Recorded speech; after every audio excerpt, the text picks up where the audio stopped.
Senator from Illinois. Mr. President, over the weekend, I joined Senator Tim Kaine of Virginia on a trip to Guatemala and Honduras. With us were Senators Merkley, Butler, Welch, as well as Guatemalan American Congresswoman Torres of California and Ramirez of Illinois. Both Guatemala and Honduras have struggled with conflict, corruption, stark inequality, and fragile democratic governments. Many of us have forgotten that until the 1980s, much of Latin America was led by military dictators, sometimes with Cold War-era support of the United States. Guatemala's bloody 36-year civil war only ended in 1996. It's a reminder of why the U.S. attention to this region's nascent and often fragile democracies is so important. Guatemala is facing a deeply challenging presidential transition. In October, Bernardo Arevalo won in a decisive landslide election where he pledged to tackle endemic corruption. Early polls showed him at 3% of the vote. When the final election took place, he won by 20%, a 1 million vote plurality. But outgoing President Giammattei and Attorney General Porras are unfortunately attempting to undermine that peaceful transition ahead of the January 14th inauguration. I might add that unlike other elections in Central and South America, this election where Mr. Arevalo prevailed was monitored by international sources, and the votes were challenged in court, counted, and found to be still in his favor overwhelmingly. In fact, shortly after President Giammattei didn't show up for a meeting with us one morning, his government crudely tried to annul the recent election results. This clumsy coup attempt, which was globally rejected, must not succeed. The Guatemalan voters' choice must be respected.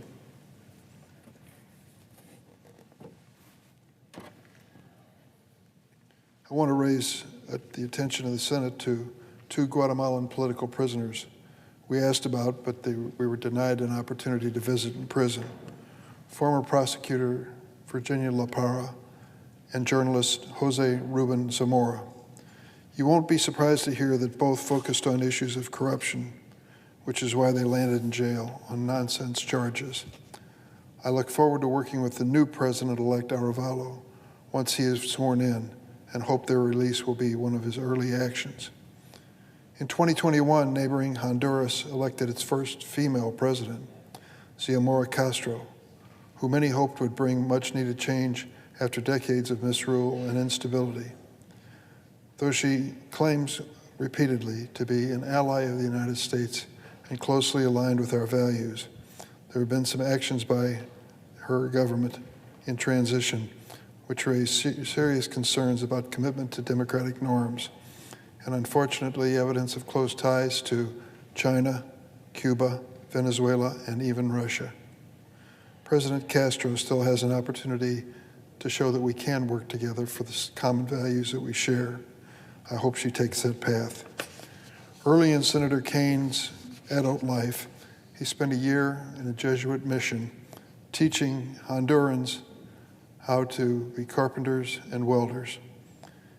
It was at a Jesuit school for impoverished children where he gave a year of his life. I want to commend Tim Kaine for that effort, what he calls his North Star in his life, that helped to make him a thoughtful leader and one of the most admired senators on the floor. His commitment to the region is a reminder that we still have important allies and responsibilities in our own neighborhood. Mr. President, I'd also like to speak briefly on the National Defense Authorization Act. The bill authorizes $886 billion for America's defense, expanding benefits for service members, strengthening national security. It provides a 5.2% pay increase for our troops in the Pentagon civilian workforce, the largest increase in 20 years. Importantly, the conference report excludes a number of dangerous partisan provisions that were designed to rip away the freedoms of the very Americans who we every day send them to defend.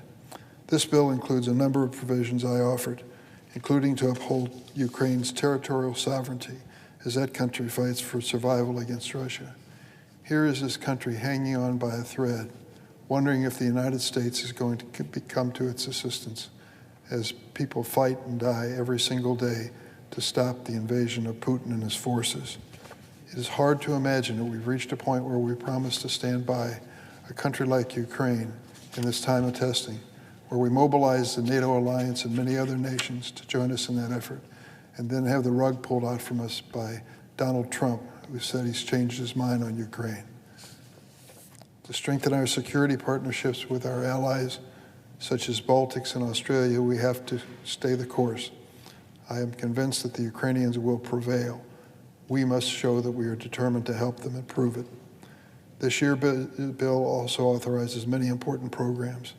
It's not perfect and includes an unnecessary extension of Section 702. I won't go into details on this complicated mechanism we have to try to detect those who threaten our country, but from the beginning I've raised questions about its compliance with the constitutional guarantees of people being safe in the searches and seizures of the government. We'll continue to discuss this over the weeks and months ahead. I want to close, Mr. President, on the topic that Senator McConnell raised of immigration. It is not an easy issue. I've given 20 years of my life here in the Senate to the issue of immigration and feel it was time well spent. It was over 20 years ago that I introduced the DREAM Act. Before I introduced this bill, if you asked most people what the Dreamers were, they would say a British rock group headed up by a guy named Freddie. Well, today when you say Dreamers, people know what you're talking about. Infants, toddlers, and children brought to the United States by their parents, growing up here, going to school, and determined to help this country succeed in the future. And what do they find when they're teenagers? That they are undocumented. They don't have legal status in the United States. I've always believed they deserve a chance. The overwhelming majority of Americans of both political parties believe the same thing, but we've been unable to enact that law. And as a consequence, at least 800,000 who were helped with the DACA program by President Obama still have their fate in doubt as it courses through our federal court system. That is something we should do automatically. We should have done it a long time ago to protect these young people and the aspirations they have to make us a better nation. These are young people who will serve us not only as teachers and engineers, but doctors and nurses and members of our military. If we give them the chance to fight and die for America, they'll do it. They want to be part of this nation's future, and they deserve that opportunity. But currently, we are debating only one thing, and that is the policy at the border, the southern border of the United States. I will tell you this, I have taken a close look at the situation at the border. I know that change is necessary, but it must be change consistent with our values and realistic.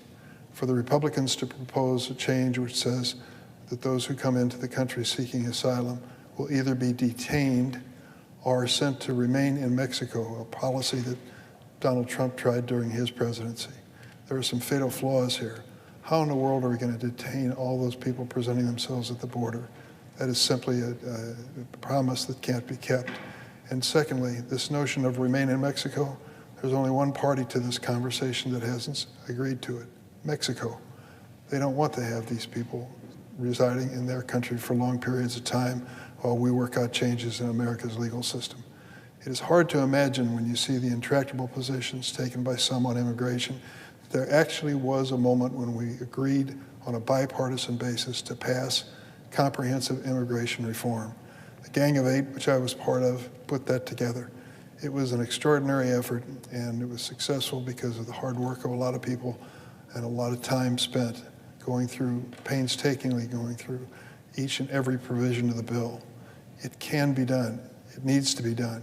But the notion that in 7 days or 14 days we can craft some change in an immigration policy that will help us for time immemorial is unrealistic and naive.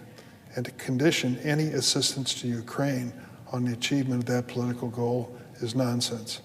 What we can do is come up with an agreement, I believe, on a bipartisan basis to enforce provisions and rules at the border that are consistent with American values, but really do make it clear that we cannot sustain the number of people who are presenting themselves at the current time. I think that can be done, but only as a preliminary step to move us toward comprehensive immigration reform. There are some, incidentally, who call for immigration reform but have never voted for an immigration bill one time in their lives, political lives. That's a reality. So we shouldn't listen to their guidance if they haven't proven that they're willing to vote for anything on the subject. This is an important issue to a lot of people. I was in Guatemala City yesterday, as a matter of fact, or was it Saturday, this weekend, and met with people who were from Venezuela who were making their way to the United States border. They were mothers with small children. And I thought to myself, who would embark on that dangerous, deadly journey with small children, realizing that every step of the way you are the most vulnerable person in the country? As you travel through these countries, they are assaulted by people who steal everything that they own and threaten them with physical abuse and other things. Can't imagine how desperate people must be to risk their families and their kids to make it to America. But then I think back, as a son of an immigrant myself, I know there was a determination in my family to make it in this country.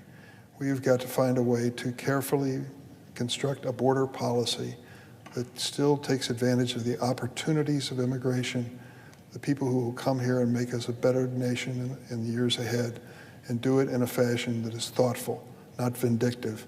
That is what immigration requires, and I hope that we can reach that goal. I yield the floor.